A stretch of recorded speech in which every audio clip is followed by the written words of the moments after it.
Hello, V Squad, and welcome to another episode of V Girl TV.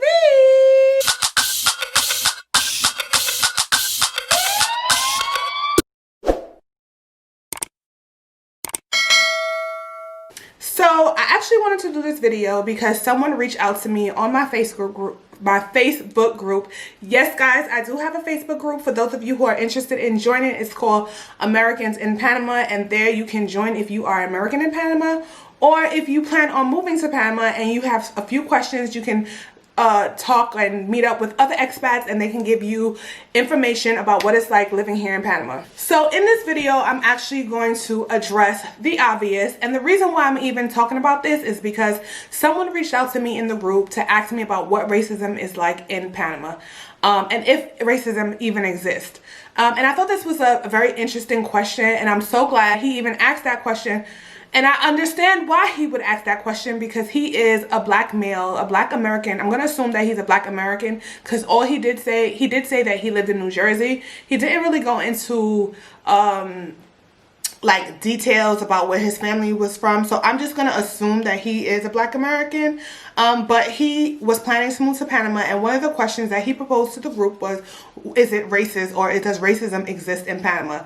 Okay, so the first thing that I want to say is racism exists everywhere. It's not something that you can hide from. It's actually not something that you could avoid. You can't change everyone's opinion about you. Racism in America is up here and Panama is down here, okay? There's a huge gap because it's a different kind of racism in America than it is in Panama, and I think it's just different all over the world. Like, the magnitude of racism that you experience in America is something like is just gravid. Growing up, for example, when my parents first came to America, everybody, as like everyone does, they want the American dream. They want to come to America. You know, they want that lifestyle. You know what they want. They wanted that American dream.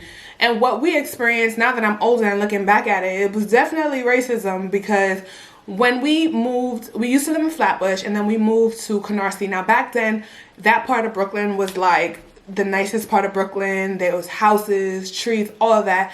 But it was predominantly a white area. Once we moved in, and once black people started moving in, you know what happens. They started moving out.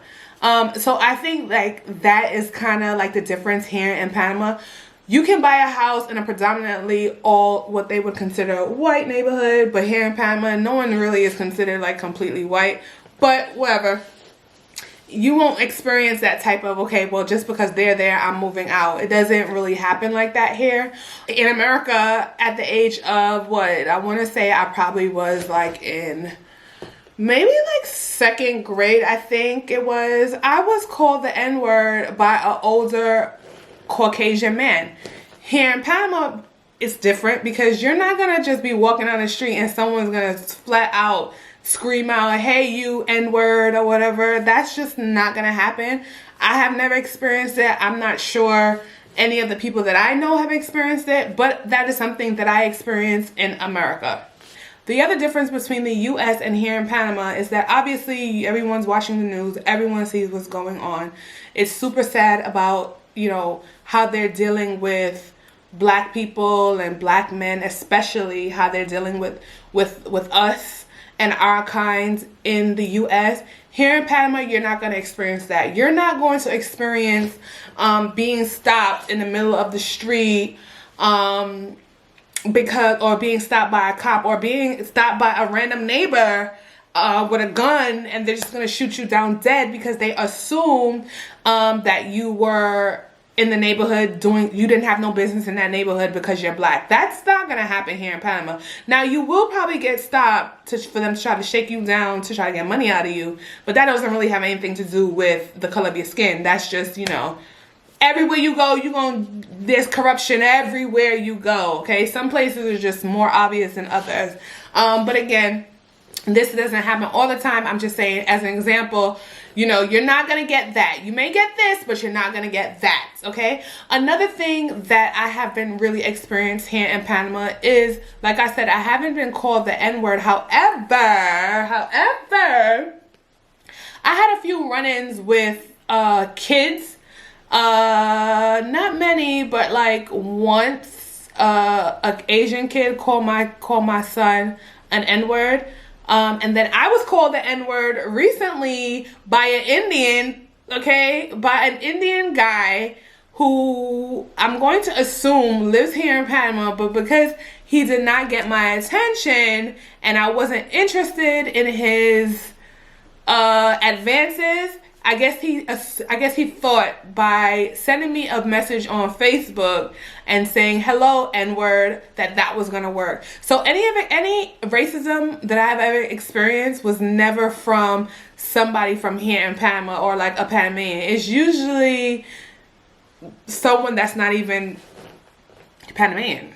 Okay, they're not even from this country, which to me is crazy because it's like you're not even from here. So how can you even sit up here and come out your face and call somebody else something and you don't even belong to this land? But whatever.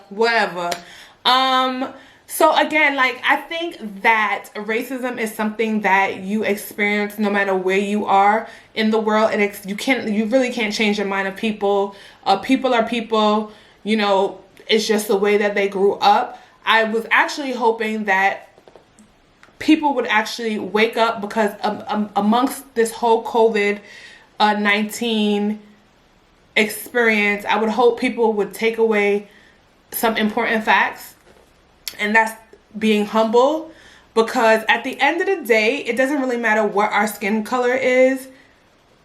We're all promised one way out in this world, and that is death. Okay, we're all gonna die, and death doesn't escape any one of us.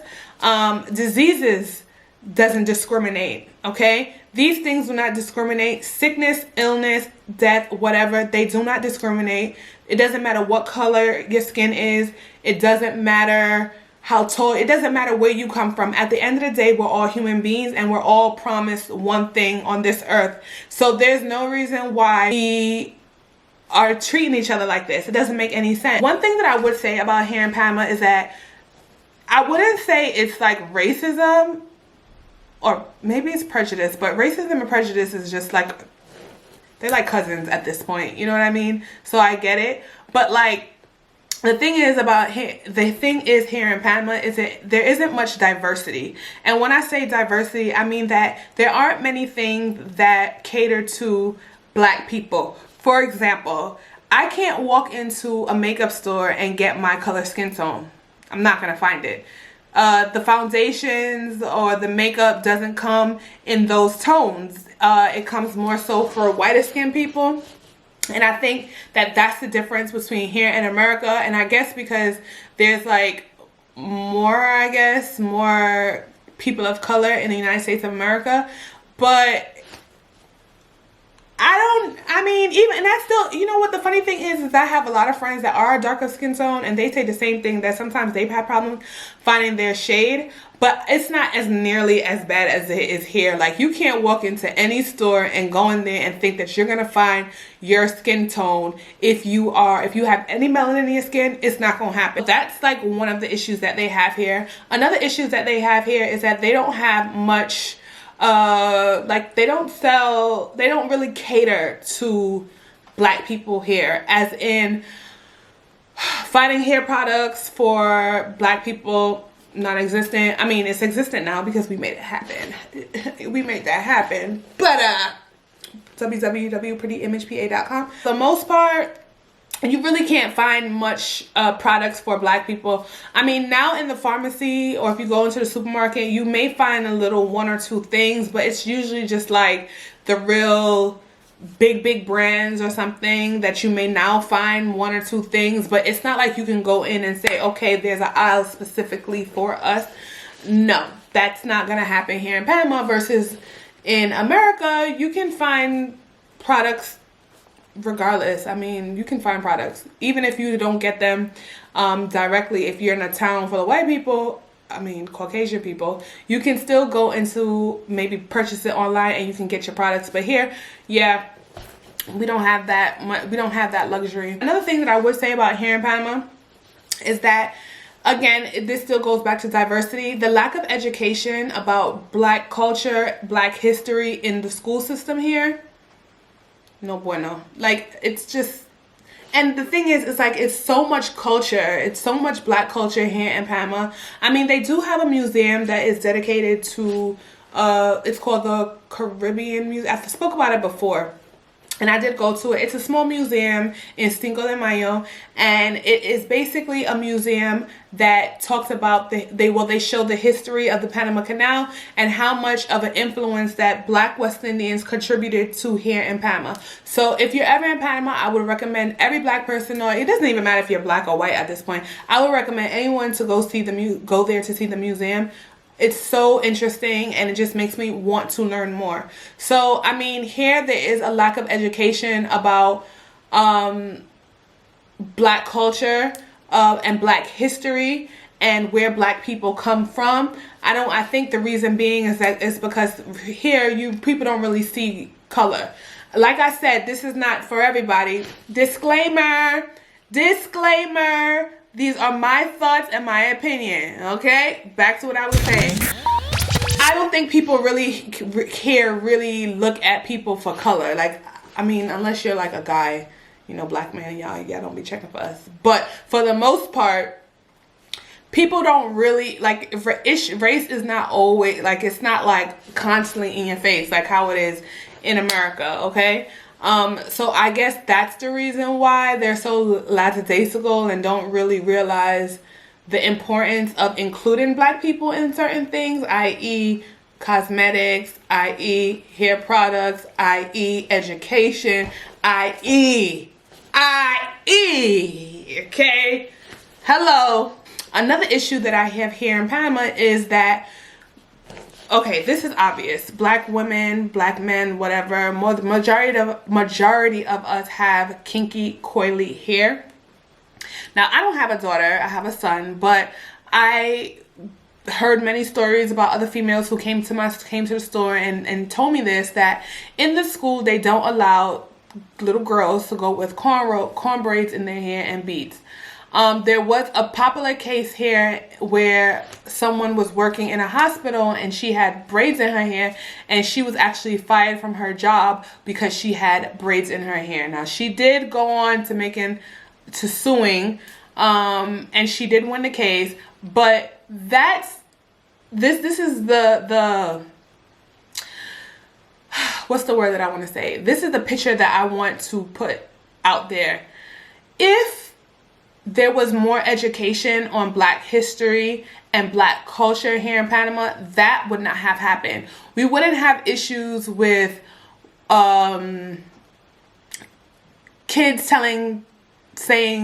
complaining or sad because they can't go to school with braids, so they want to perm their hair because they want to make their hair straighter and blah blah blah. We wouldn't have those issues if people were educated, because according to the schools, that doesn't look neat. That's really, really sad, because you can't, as a Black person who has coily, kinky hair, you can't, that's the way you were born. Your hair grows in whatever direction. Your hair usually grows out, and it's kind of hard to tame it, like you can't slick it down. It doesn't work. It doesn't work the way it would work if my hair would be naturally like this. Like, it doesn't really work that way. And I think the lack of education on Black history and Black culture here in Panama is something that is something that bothers me, versus in America, Black people fought and they pushed to get Black history taught in school. Now, I don't know if they still doing it, but I know when I was growing up, I learned things, regardless if you felt like it was true or not. There was still an open channel for us to be aware of Black history, versus here in Panama, that may not really exist. Another thing that is different, you're not going to be paid less because of the color of your skin. Basically, whatever your salary is, it's the bottom line salary. It doesn't matter if you're a man, you're a woman, if you're Black, you're white, you're Asian, yellow, green. Nope.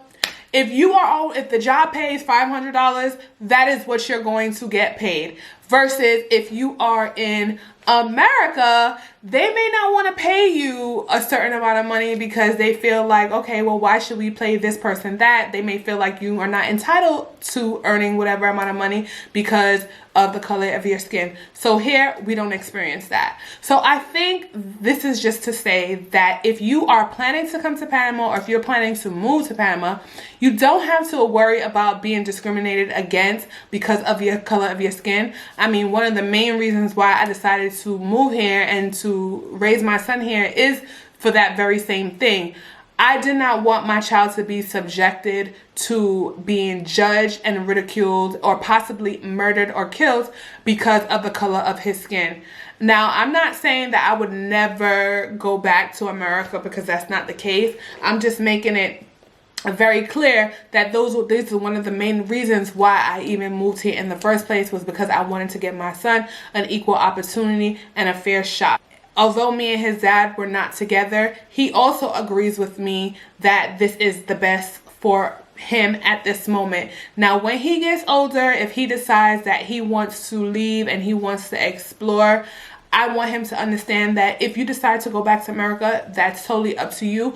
But the world is such a big place. Do not subject yourself to just this one country. Explore the world, learn different cultures, learn everything that you can learn. Travel, that's a big thing that we do as well. We travel a lot. Unfortunately, with COVID, that can't stop. But we do travel because I want to give him that experience, and I want him to be able to know different cultures so he won't grow up to be ignorant like a lot of other people. Here in Panama, you have people that will turn to me and tell me that I'm not a black woman because they don't see black the way Americans see black, okay? If you are not like this color, then they're going to say that you're not black. Versus in America, it doesn't matter what shade you are. If you ain't white, you're just black. That's just what it is. It doesn't matter if you're a light-skinned black or dark-skinned black or brown-skinned black. It doesn't matter. You're still black. So I think that's another difference between race here in Panama versus in America, is that they see race completely different. What we consider to be black in America is not what they consider to be black here. So I hope you guys took away whatever you could take away from this video. As usual, I really didn't want to make the video too long, but I definitely wanted to answer your question. If you decide that you want to come to Panama and you're worried about racism and you're coming from the States, trust and believe, completely different. You're not going to experience half the things, not even 80% of the things that you experience in America. You're definitely not going to experience them in regards to race, okay? And now, this is a disclaimer. I'm not saying that racism does exist, because it does exist everywhere, but it's just not as likely to happen here as it would be in America. So thank you guys for tuning in. As always, I love you guys so much. If you haven't already subscribed to this channel and you just so happen to come on my page every other day, because I know some of you who come onto my channel just to watch, to look around, just hit that subscribe button, okay? Thank you, boo-boos. I love you. As always, peace and love.